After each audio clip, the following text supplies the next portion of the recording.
Vous êtes en face d'une toiture de 500 kW qui a été installée sur le bâtiment Eurowipes à Nogent-le-Rotrou. L'idée, c'était de construire un bâtiment logistique à vocation de stockage pour l'entreprise Eurowipes avec une obligation de mettre du photovoltaïque sur la toiture, et donc Enercent Val-de-Loire est venu répondre à cette obligation réglementaire pour le compte de Eurowipes et du propriétaire du bâtiment, la SEM Territoire Développement.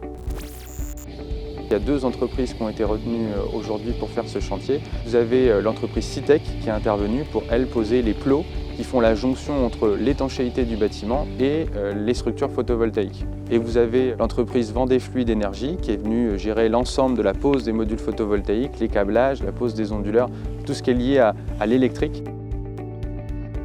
Ici, vous êtes sur un bâtiment classé ICPE, installation classée pour la protection de l'environnement.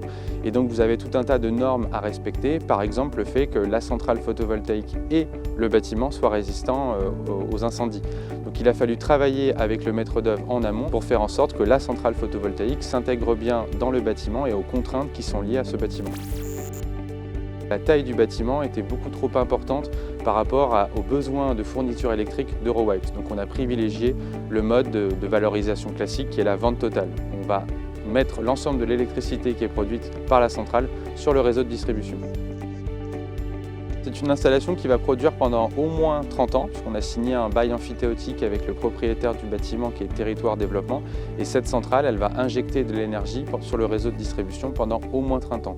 Ce que l'on voit aujourd'hui, c'est que les panneaux ils sont garantis en termes de production pendant au moins 25 ans, garantis par le producteur. Donc on peut s'attendre qu'au-delà des 30 ans, on produise encore de l'énergie.